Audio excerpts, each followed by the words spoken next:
अस्सलाम वालेकुम वरहमतुल्लाह। मैं था का थेमा का मोहसिन रशीद टॉक। एक वीडियो देखा मैंने जो कि पोस्ट किया, झांसी की रानी अच्छी लाइट नहीं बल्कि अल्ट्रा लाइट कंगना राणावत ने अपनी स्टोरी पे लगाया और उससे वो लोगों को ये बताना चाहती हैं कि देखिए एक मुसलमान औरत भी इजराइल का सपोर्ट कर रही है।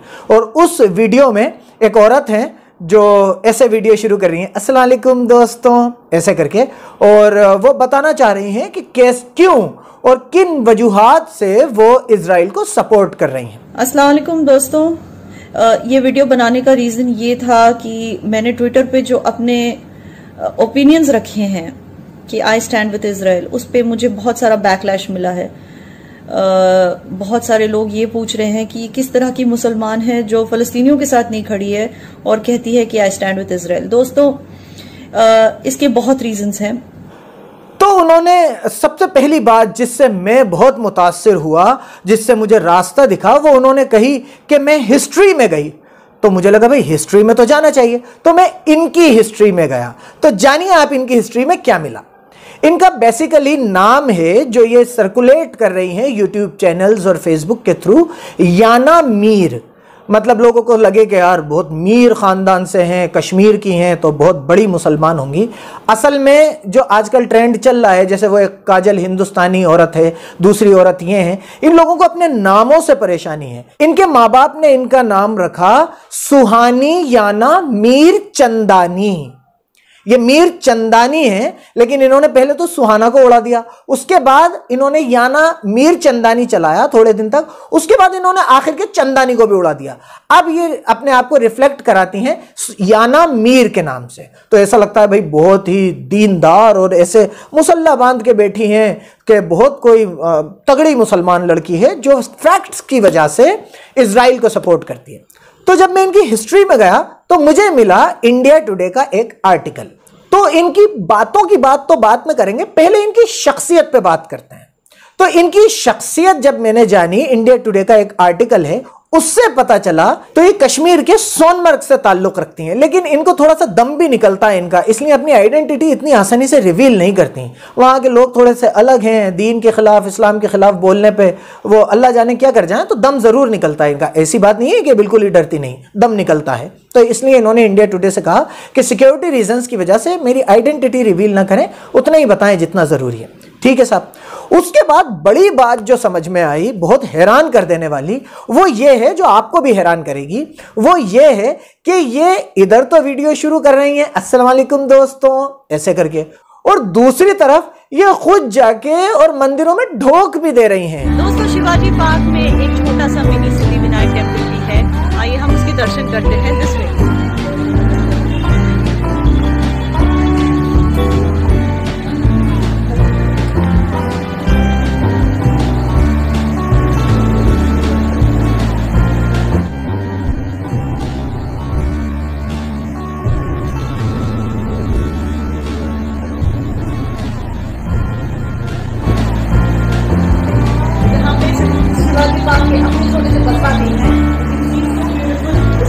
और इंडिया टुडे को ये बताती हैं कि मैं पहले मुसलमान थी, लेकिन बाद में मैंने सनातन धर्म को गले लगा लिया। तो दीदी ऐसा कैसे चलेगा? एक तरफ तो आप अस्सलाम वालेकुम कर रही हो, दूसरी तरफ आप ढोक दे रही हो, सनातन धर्म को गले लगा रही हो। एक तरफ की हो जाओ, 10 खामिन बनाने से क्या मतलब आ रहा है? एक तरफ की हो के प्रणाम से शुरू करो और फिर बात आगे बढ़ाओ। एक बात तो ये तो हुई इनकी थोड़ी सी हिस्ट्री, वो भी मैंने इसलिए बताई क्योंकि इन्होंने खुद ने कहा था कि अगर आप हिस्ट्री में जाएं, तो मैं हिस्ट्री में चला गया इनकी। अब बात करते हैं इनके लॉजिक्स पे। इन्होंने जो वजूहात बताई कि why she is supporting Israel. Juice हमेशा वहां की मेजॉरिटी रही है, वो जूइश लैंड ही हुआ करता था। जेरूसलम जो है वहां पे ईसा अलैहिस्सलाम की पैदाइश हुई थी।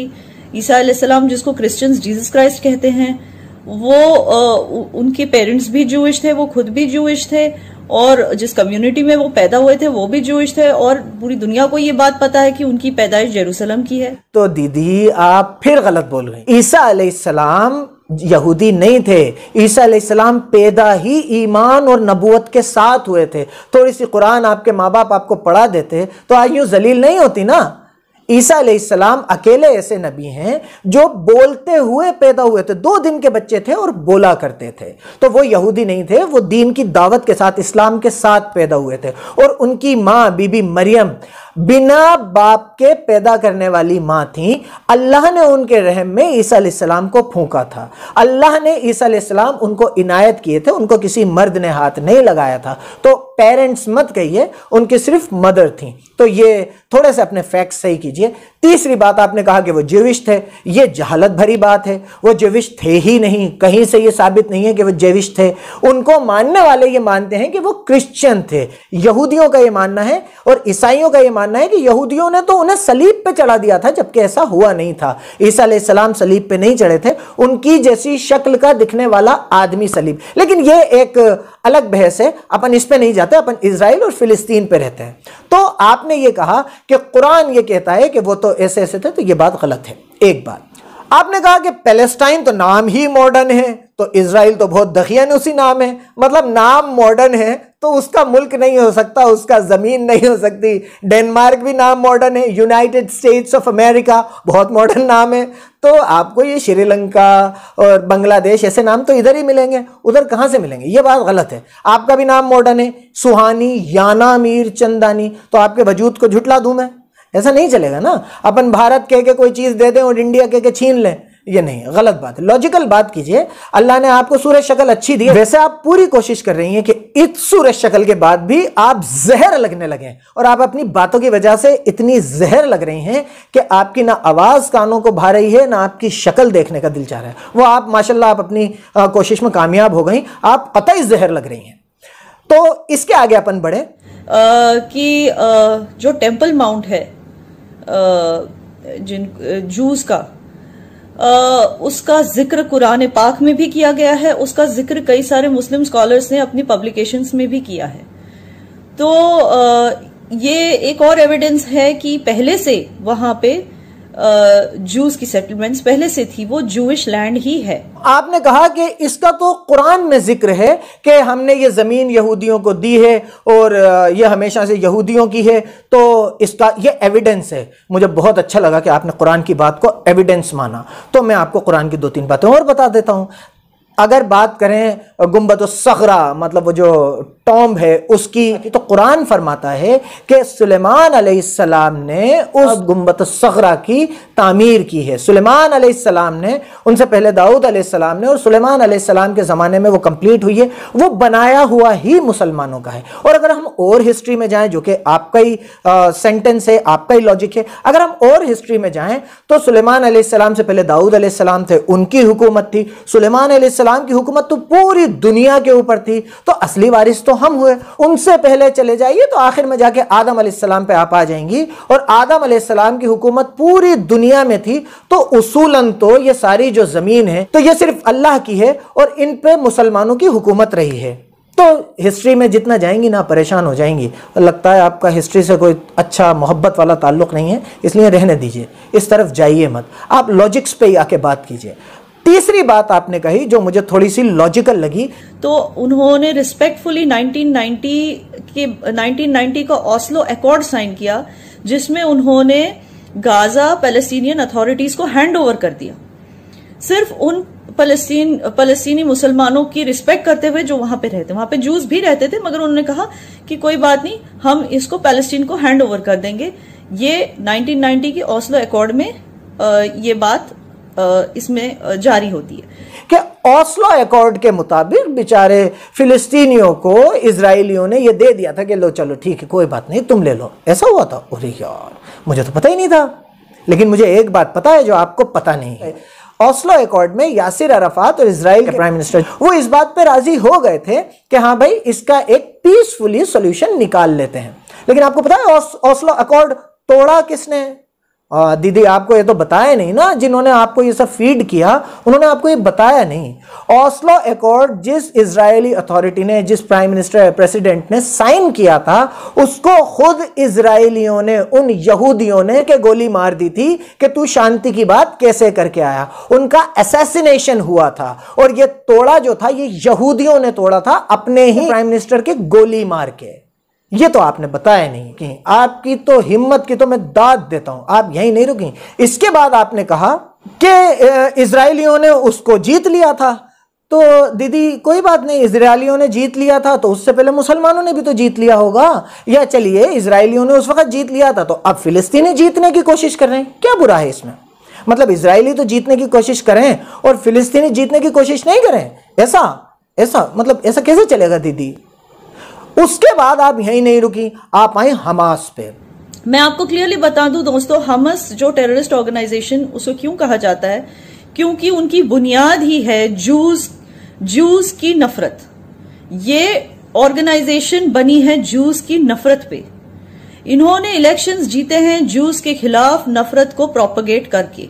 हमास की बुनियाद यहूदियों के खिलाफ नफरत पे रखी गई है, तो इसलिए वो टेररिस्ट ऑर्गेनाइजेशन है। आप उसे चुनाव जीतने के बाद भी गवर्नमेंट नहीं मानेंगे। दीदी एक बात बताइए, जिनको आप पूजती हैं, नरेंद्र मोदी जी और अमित शाह जी, उनकी पार्टी की बुनियाद हिंदुस्तान में मुसलमानों के खिलाफ नफरत पे नहीं रखी गई। वहां तो हमास अगर नफरत की राजनीति करे तो हमास टेररिस्ट, और यहां बीजेपी नफरत की राजनीति करे तो आपका माई बाप। इसके बाद आप यहां भी नहीं रुकी, आपको सब्र नहीं आया कि मैं अपनी इतनी बेइज्जती पे खामोश हो जाऊं। आपको पता तो सब होगा कि कोई ना कोई मुझे जलील जरूर करेगा फैक्ट्स पकड़ के, लेकिन आपको सब्र नहीं आया। इसके बाद आप कहती हैं रमजान के आखिरी जुम्मे वाले दिन तो दीदी जुम्मा नहीं होता, जुमा होता है। थोड़ा सा तो एक बार है ना, जब आपको मुसलमान प्रिटेंड करना है ना तो थोड़ा सा और मेहनत कीजिए। वो मैंने पढ़ लिया कि आप सनातन धर्म को गले लगा चुकी, लेकिन फिर भी आपको प्रिटेंड करना पड़ेगा। वैसे मेरा ये वीडियो काफ़ी मुसलमानों तक पहुंच जाएगा, आगे आपके इतने मोहब्बत वाले सलाम से कोई धोखे में नहीं आएगा, लेकिन फिर भी आपको काम करना चाहिए। तो जुमे के दिन इजरायलियों ने, उन यहूदियों ने मुसलमानों पर हमला किया था।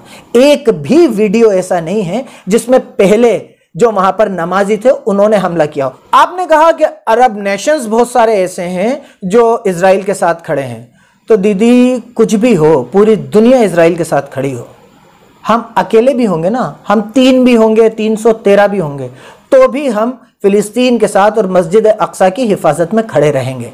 आप जैसे न जाने कितने मुनाफिक आए और जने कितने चले, लेकिन आप तो मुनाफिक भी नहीं हैं, आप तो खुलेआम सनातन धर्म को गले लगा चुकी हैं। उसमें चलिए खैर, आप तो ये कहेंगी, कोई बात नहीं। अब आपसे आखिर में, बिल्कुल आखिर में, मैं आपसे लोगों को जरा सा और इंट्रोड्यूस करवा दूं कि आप हैं क्या असल में। ये कुछ वीडियो क्लिप्स हैं हमारी याना मीर चंदानी के, सुहानी याना मीर चंदानी के। आप देखिए कि इनका इनकी हिस्ट्री क्या है। और अगली बार हमारे प्रधानमंत्री के बारे में कुछ भी बोलने से पहले 10 टाइम आप सोच लेना। चलिए सुनिए। तो ये पक्की मोदड़ी की हैं, पक्की भक्त हैं। मैंने मोदड़ी की कहा है, मतलब मोदी को जो सपोर्ट करने वाले होते हैं वो मोदड़ी के होते हैं, और ये मोदड़ी की हैं। तो गाली मत समझिएगा, मैं गालियां वालियां नहीं बकता हूं। तो ये पक्की मोदड़ी की हैं, हर जगह मोदी को सपोर्ट कर रही हैं, और ये यहां तक कह रही हैं जिस तरह का हेट्रेड फलस्तीनियों के दिल में है जूस को लेके। तो मैं एक छोटा सा क्लिप इंग्लिश में है, उम्मीद है हमारी सुहानी याना मीर चंदानी समझ जाएंगी, और वो झांसी की रानी अल्ट्रा लाइट को भी भेज देंगी। ये वीडियो जरूर देखें कि किसके दिलों में किसके लिए नफरत भरी हुई है। כשאני אומרת לכם ירושלים, מה עובר לכם בראש? מה זה ירושלים? בית המקדש. כותל. מה כן. עוד? מי מאמין שבית המקדש ייבנה בשנים הקרובות? מה יש שם עכשיו על בית המקדש? אז מה יקרה עם המסגד? יישבר? אם מכם פגש בשנה האחרונה ילד ערבי? איפה פגשת ילד ערבי? ליד הכותל. ודיברת איתו? לא, הוא דחף אותי, אבל לא הלך. ומה קורה כשאתם רואים ילד ערבי? מה אתם מרגישים? פשוט זעם. זעם? מה קורה כשאתם פוגשים ילד חילוני? מרחם עליו שלום לחרדים. למה אתה מרחם עליו שלום לחרדים? מה הוא מפסיד? הוא לא הולך לדרך. כשאתם חושבים על ירושלים בעוד 10 שנים, כולם חרדים? לא כולם חרדים. ערבים חלק חרדים. כולם יהודים, ויש גם ערבים שהם עבדים. כי יהיה משיח, הבנתי, כן, מה אתה אומר? שמלחמה כל הערבים ימותו, וחלק מהם יהיו עבדים. קיבלת את כל הסיפור שלו. ילדים, תודה רבה. תודה רבה. תמשיכו להצליח ולראות אתכם בישיבות. तो तो ये देखिए आपने लॉजिकल बातें।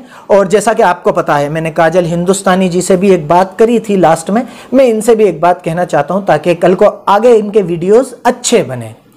सुहानी जी, दीदी, आप है ना एक काम कीजिएगा कि अगली बार जब वीडियो बनाए ना, तो आप हर वीडियो में ये बहुत ज्यादा करती हैं, आपने 7 मिनट के वीडियो में करीब 35-40 बार कर दिया। बहुत बुरा लगता है। एक तो आपकी शक्ल जहर लग रही है, दूसरे आपकी आवाज जहर, तीसरे बात ये बीच बीच में जो होता है ना, ऐसा लगता है आपको, मतलब हम जाने क्या कर रहे हैं जिसकी वजह से आप कर रही हैं। तो ये करना कम कीजिए, ये बहुत बुरा लगता है आपके वीडियोस में, बहुत ही जहर लगता है। अब मतलब सब कुछ जहर, उसके ऊपर ये और जहर। तो अगर आपको यकीन नहीं है आपको कि आपने 40 बार कहा है, 35-40 बार कहा है, नहीं है, रुकिए, ये सुनिए, और इसके सुनने के बाद मैं वीडियो अब खत्म कर दूंगा, तो आपसे विदा लेता हूं। आप गिनते जरूर रहिएगा। बहुत बहुत शुक्रिया। मैं था का थेमा का मोहसिन रशीद टॉक। अस्सलाम वालेकुम दोस्तों।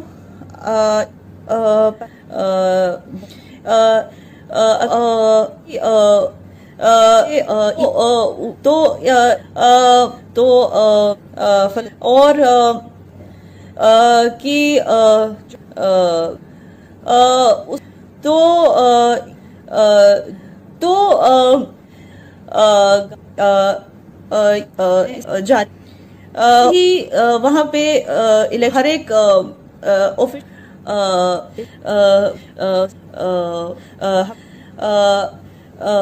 या